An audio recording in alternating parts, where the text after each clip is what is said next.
Good morning my warriors. सम्राट classes में आप सभी का स्वागत है।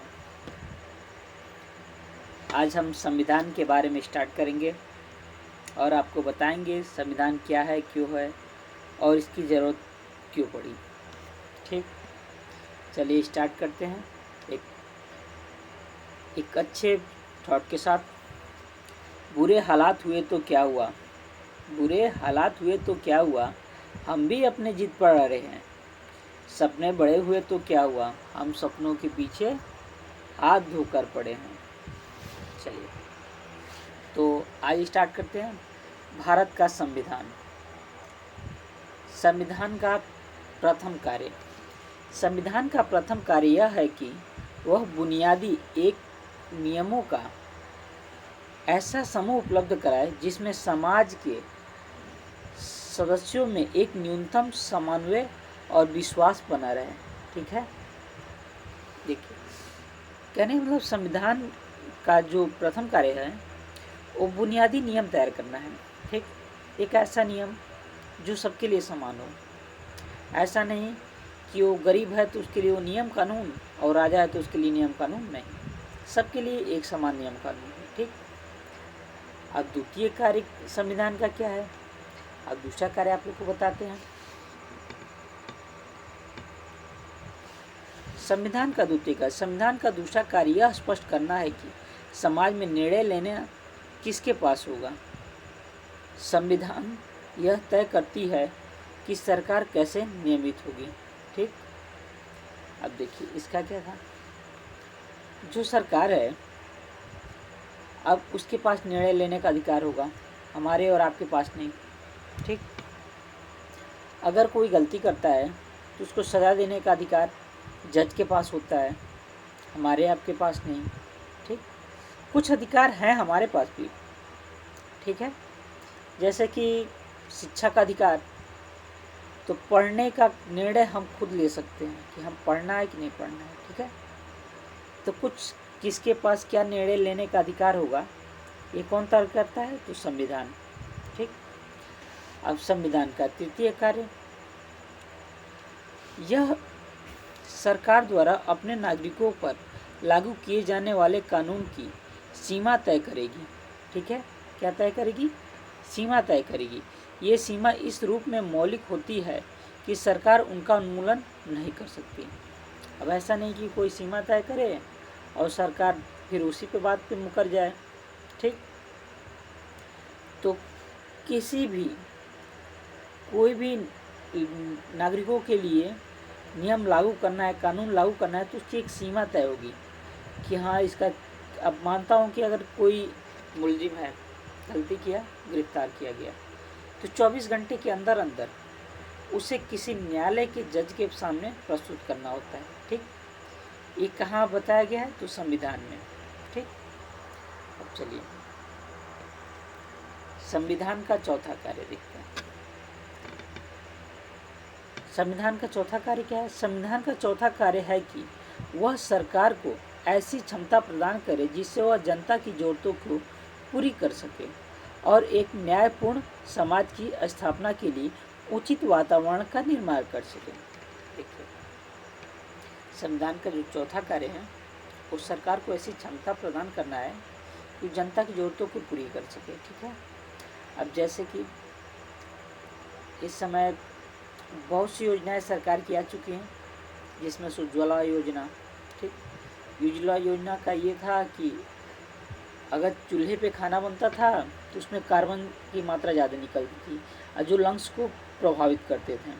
ठीक है, तो प्रधानमंत्री जी ने उज्ज्वला योजना लाया, जिससे जिन महिलाओं के पास गैस चूल्हा नहीं है तो उनको गैस चूल्हा उपलब्ध कराया गया कि वो लंग्स की प्रॉब्लम से उनका निजात हो सके या उनको बचाया जा सके। ठीक है, तो ये है संविधान का चौथा कार्य कि किसको क्या ज़रूरत है, क्या देना है, क्या नहीं देना है, इन सब बातों का ध्यान रखा जाए। ठीक, और सरकार वो कहाँ से लाएगी, तो ये हमारे और आपके टैक्स से। ठीक है, गवर्नमेंट जॉब में जो लोग रहते हैं उन लोग को ज़्यादा टैक्स लगता है, या फिर हम लोग जो भी सामान वस्तु खरीदते हैं तो इस पर भी टैक्स लगता है। ठीक, तो उनसे सरकार हमारी ज़रूरतों को पूरी करती है। चलिए,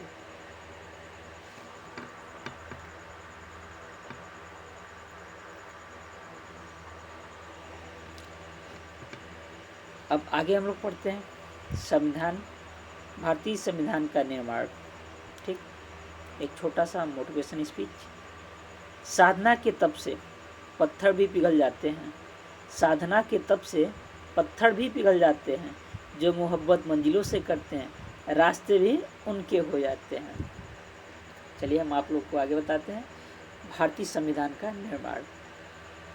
अब ये निर्माण कैसे होता है? भारतीय संविधान का निर्माण भारतीय संविधान सभा के द्वारा हुआ। ठीक, विश्व में संविधान सभा का व्यवहारिक प्रयोग सर्वप्रथम अमेरिका और फ्रांस में प्रतीत होता है। भारत में सर्वप्रथम संविधान सभा के आधिकारिक मांग पहले बार 1934 में, कि कब? 1934 में वामपंथी नेता मानवेंद्र नाथ राय के द्वारा रखी गई। अब ये कहा जाता है कि पहली बार संविधान सभा का आधिकारिक मांग किसने किया था? तो मानवेंद्र नाथ राय ने। ठीक, और संविधान सभा का व्यवहारिक प्रयोग सर्वप्रथम कहाँ देखने को मिला है? तो अमेरिका और फ्रांस में। अमेरिका की राजधानी वाशिंगटन डीसी, फ्रांस की राजधानी पेरिस। ठीक है, चलिए आगे बढ़ते हैं हम लोग।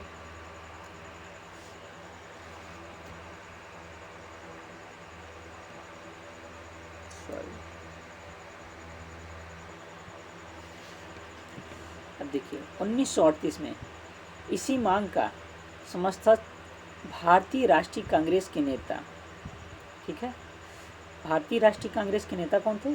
जवाहरलाल नेहरू ने, के द्वारा यह कहकर किया गया कि भारत के संविधान का निर्माण वयस्क मताधिकार पर चुनी गई संविधान सभा द्वारा हुआ।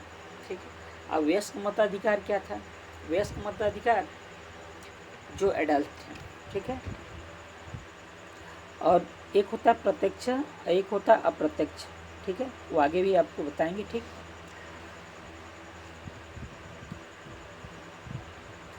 अगला पॉइंट है संविधान सभा का गठन।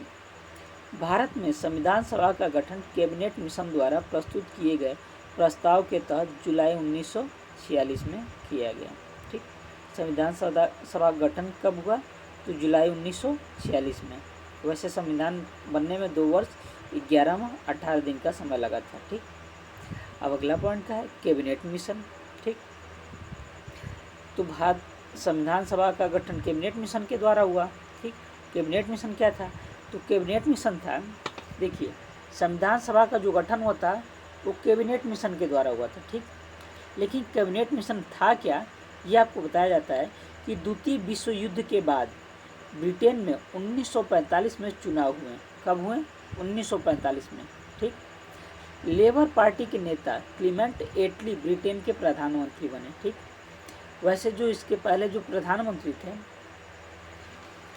विश्व युद्ध के टाइम, वो ये वादा किए थे भारत से कि जब हम ये विश्व युद्ध समाप्त होता है तो भारत को आज़ाद कर देंगे। ठीक, लेकिन विश्व युद्ध समाप्त होने के बाद से ब्रिटेन में चुनाव होता है।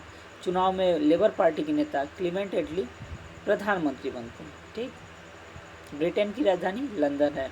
ठीक, और वही ब्रिटेन जो इंडिया पे 200 वर्षों तक रूल किया है। चलिए आगे हम लोग बताते हैं।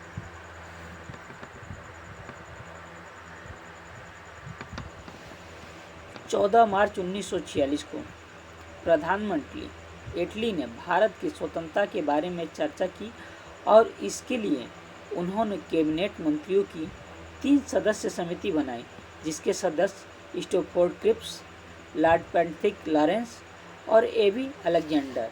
लॉर्ड पैट्रिक लॉरेंस ही आगे चल के अध्यक्ष बनाए जाते हैं। ठीक, अगला पॉइंट इसमें बताया जाता है, इसे कैबिनेट मिशन कहा गया। ठीक, जो 3 सदस्य लोग आए थे, इन्हीं 3 सदस्यों को कैबिनेट मिशन कहा गया। ठीक, कैबिनेट मिशन बनाकर ये 1946 में। ठीक है, और विश्व युद्ध के बाद। ठीक, इसे कैबिनेट मिशन कहा गया है। इसके अध्यक्ष लॉर्ड पैट्रिक लॉरेंस, बताया था ना, लॉर्ड पैट्रिक लॉरेंस, तो इसके अध्यक्ष कौन थे? लॉर्ड पैट्रिक नलेज थे। इस मिशन को मार्च 1946 में भारत भेज दिया गया। कब भेजा गया? मार्च 1946 में। ठीक, अब देखिए आगे क्या होता है।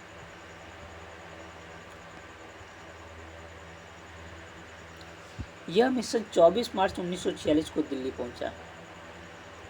मार्च में भेजा गया तो 24 मार्च 1946 को दिल्ली पहुंचा और भारत में एक अंतरिम सरकार की स्थापना तथा विधानसभा का गठन एवं विधान निर्माण हेतु एक योजना प्रस्तुत की।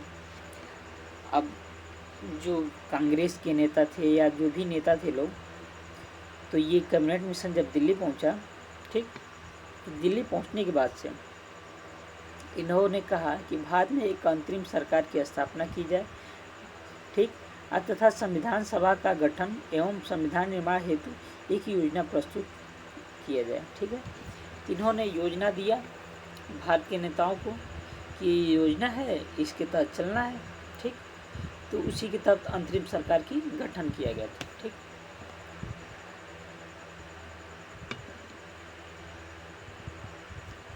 अब जिसके प्रावधान निम्नलिखित थे। ठीक, अब इसमें पहला क्या था? ब्रिटिश फ्रांस वह देसी रियासतें, ब्रिटिश फ्रांस वह देसी रियासतें, वह लिख दिया गया। ठीक है, बच्चे की गलती है थोड़ी। ब्रिटिश फ्रांस व देसी रियासतों को मिलाकर भारतीय संघ की स्थापना की जाएगी। अब देखिए उस समय अभी बंटवारा का कोई बात नहीं हुआ था। ठीक, अब जितने क्षेत्र ब्रिटिश के कब्जे में थे और फ्रांस के कब्जे में थे, उन सभी को मिलाकर, और देसी रियासतें जो थी, जो यहाँ के राजा महाराजा लोग रूल करते थे, ठीक, देसी राष्ट्रों को मिलकर भारतीय संघ की स्थापना की जाएगी। ठीक, भारतीय संघ का मतलब कि अखंड भारत। ठीक, अगला पॉइंट क्या था? भारत की एकता बनाए रखने के लिए मुस्लिम लीग के द्वारा पाकिस्तान की मांग को ठुकरा दिया गया।